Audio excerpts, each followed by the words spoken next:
invitación. Nos enteramos hace poco, de hecho yo me enteré antes de ayer, creo, que el profesor Díaz se retiraba.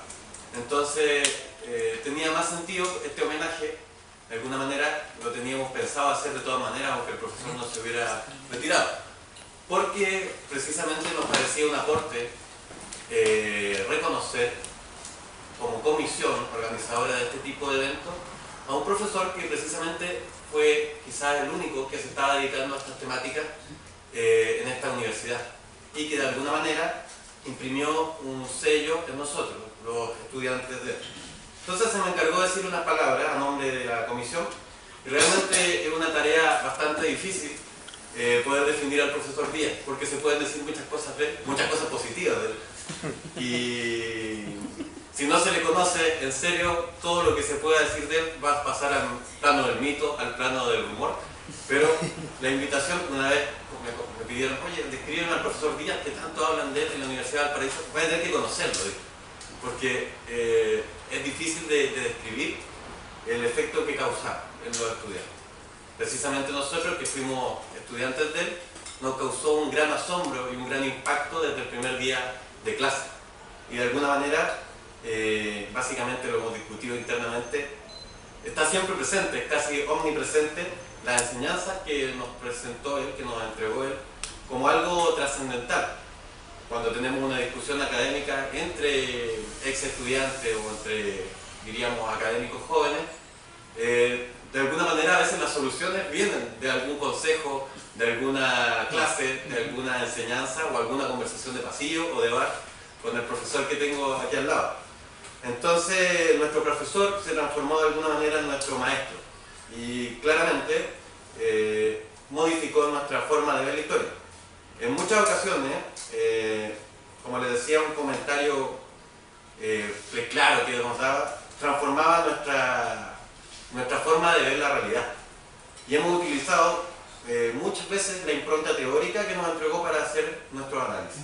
En ese sentido, el maestro Díaz ha hecho escuela y ha hecho universidad, ¿no? En ese sentido nos sentimos deudores intelectuales de él, como comisión, los cuatro que somos de esta universidad, de esta comisión, y compartimos también su visión de universidad. De alguna manera el profesor nos ha mostrado un camino bastante difícil, una posición difícil, tanto académicamente, en un mundo que va quizás para el otro lado, hacia precisamente lo que creemos que no es universidad.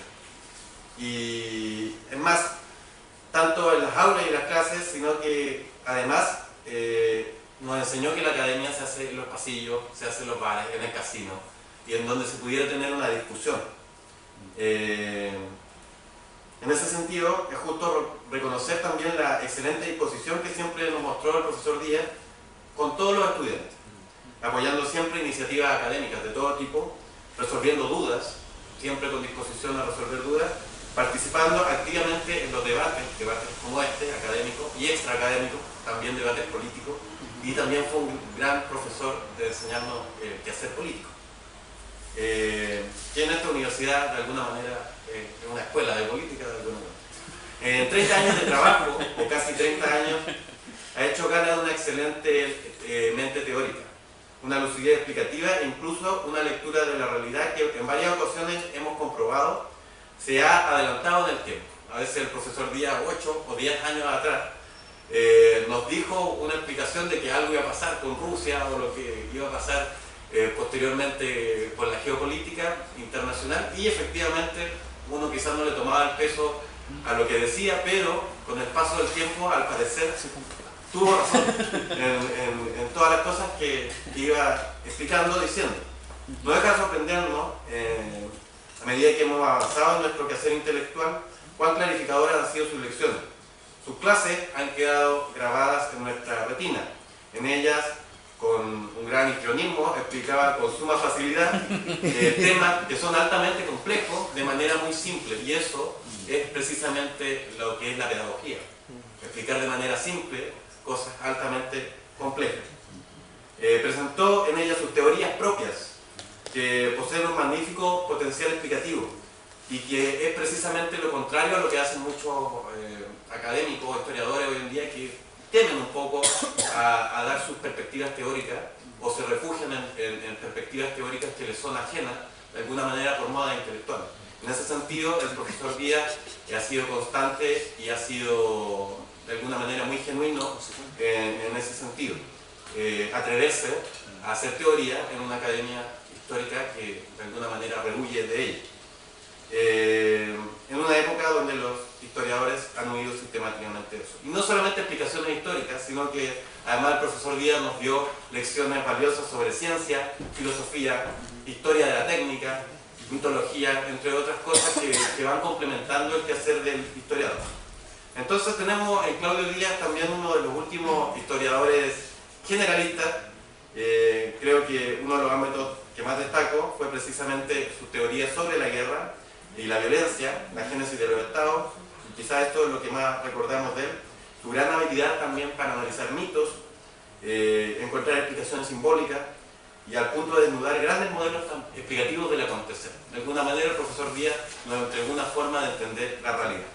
Creemos, ante la inminencia de su retiro como comisión, precisamente que en una jornada como esta era el momento para obsequiarle un reconocimiento, y un pequeño reconocimiento en realidad, por sus aportes a la historia y por su trayectoria, pero también precisamente por su gran calidad humana y por las grandes enseñanzas que nos ha entregado a nosotros como estudiantes. Así que, maestros, le ofrecemos un aplauso.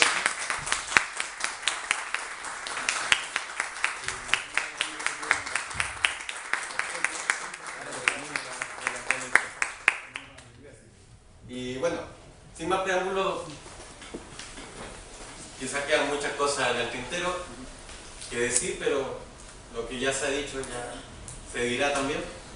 Pueden quedar otros espacios para explicar, y para no alargar la presentación, les voy a dejar aquí con Claudio Díaz, que nos va a dar perspectiva, una cátedra libre, 20-30 minutos, que él pueda expresar quizás lo que él quiera decir.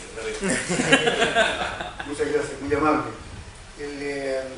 Bueno, ante todo, agradezco por supuesto la deferencia de estos alumnos, y me voy a permitir recordarle algo que me dijo también uno de los primeros profesores que más me influyó cuando entré a la universidad.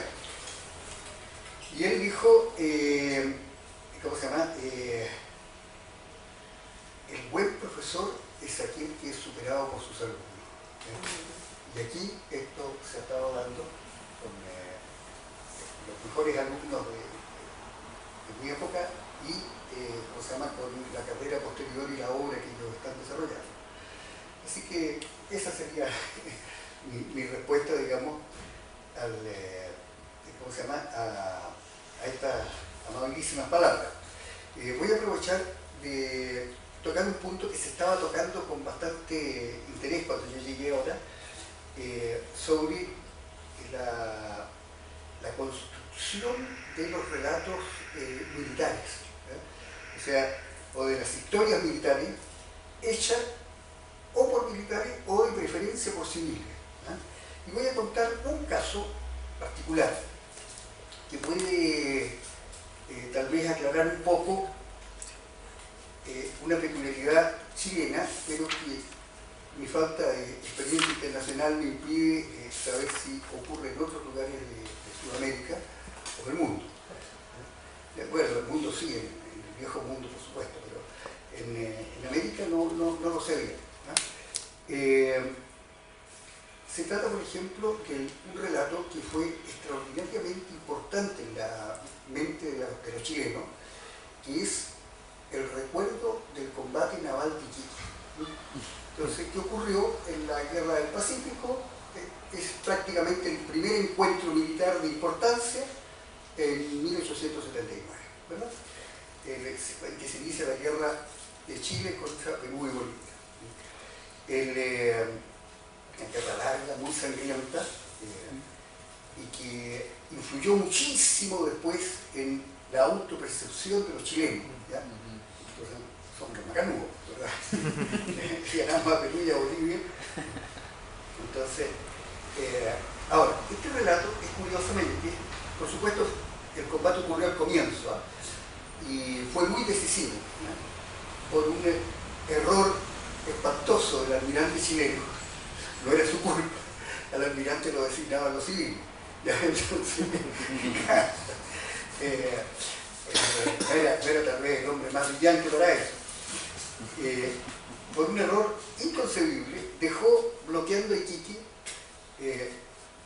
los dos buquecitos más débiles de la escuadra, la Esmeralda y la Covadonga, absolutamente pasados de moda, completamente mal tenidos, digamos. Era un milagro que se mantuvieran a flote. Y se fue con la muy poderosa escuadra chilena, poderosa para el teatro de la guerra, ¿verdad? O sea, los contendientes que existían, se fue a atacar el Callao, cosa que debió haber hecho al principio, pero se perdió meses tonteando. Entonces se fue finalmente y se encuentra que al llegar a Callao, donde él pretendía destruir a los mejores buques peruanos, que eran por supuesto bastante buenos, pero muy inferiores a los acorazados chilenos, ya que eran 10 años más modernos. Eso en la revolución industrial significa una barbaridad. 10 años de plazo establecen un cambio pero enorme. Entonces, y en ese momento coincidió que los buques peruanos que habían estado en reparación en el Callao salieron a atacar a Chile, ¿ya? A levantar el bloqueo de Iquique. Se cruzaron con la flota chilena y sin verse, y se encuentran en Iquique con estos dos buquecitos que se caían a pedazos solos. Sorprendentemente, el combate duró toda la mañana, ¿ya? Y finalmente la Esmeralda se hundió, ¿ya? El buque capitán, ¿ya?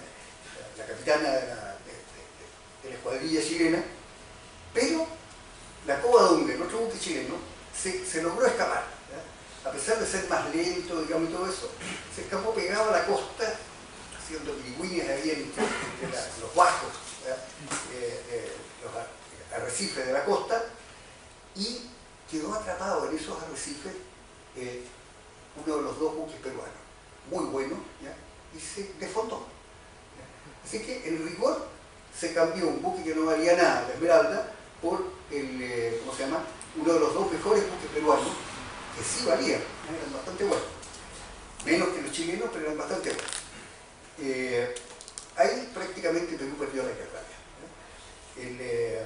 y la Covadonga resulta entonces el gran buque vencedor, y el relato de ese combate se convirtió en el centro de la educación chilena, ¿ya? En las conmemoraciones periódicas de los hechos, ¿ya?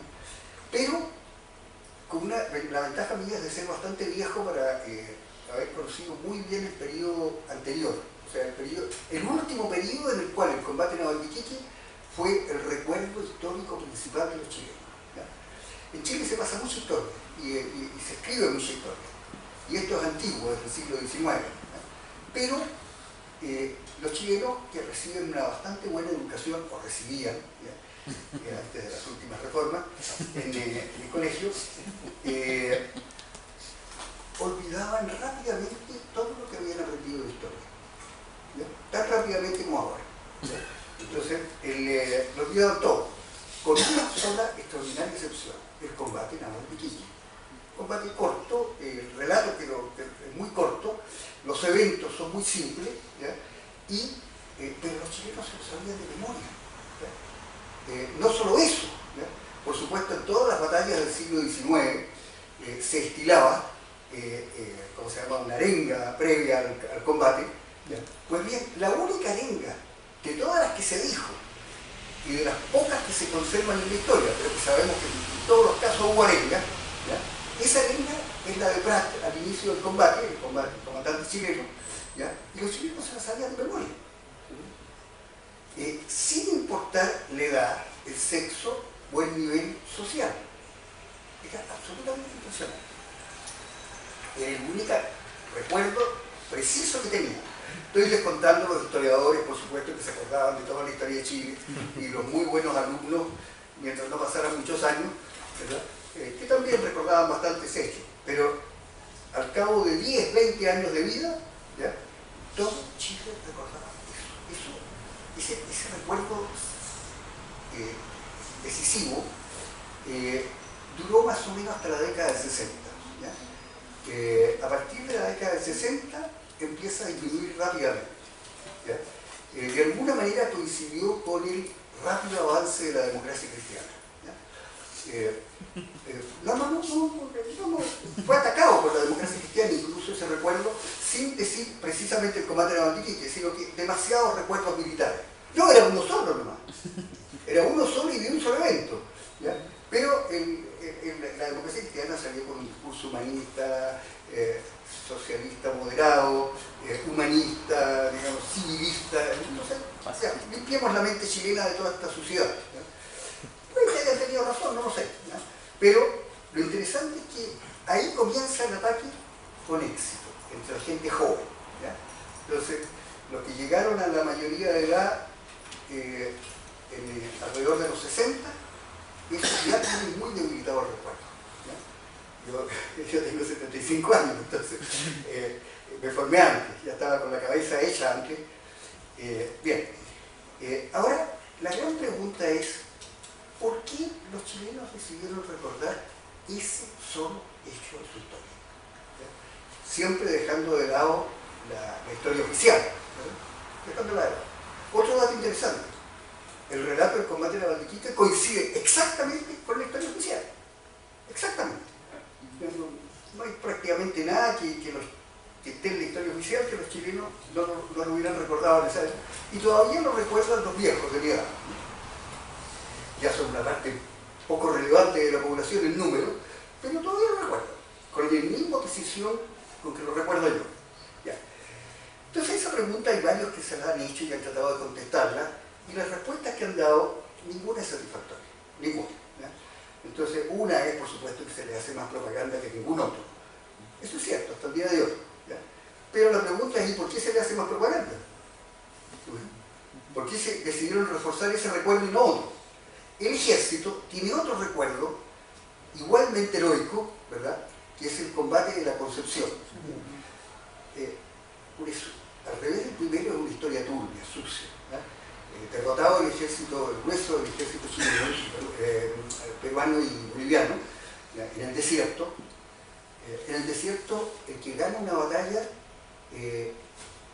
gana todo, porque el desierto se come a las fuerzas que arrancan. Mueren todas de sed, no tienen tiempo de llegar, ¿ya? De modo que Perú, después de perder la primera batalla del desierto, se quedó sin soldados veteranos. De ahí en adelante, Perú la guerra la hizo con reclutas, mientras que Chile la siguió haciendo con tropas que venían cada vez más entrenadas después de cada combate. Bueno, algo parecido a lo que pasó a propósito de la Segunda Guerra Mundial, con los alemanes. Bueno, entonces, y derrotado el ejército, Chile invade las tierras altas de Perú, la meseta, de donde el Perú sacaba sus mejores reclutas. ¿Ya?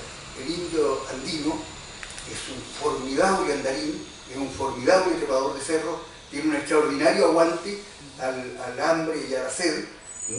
Es muy buena tropa de desierto. En una época en que no había motorizado, es muy decisivo. Y perdió con mucho valor, a propósito. Chile conservó una historia poco elegante de cobardía enemiga. Bueno,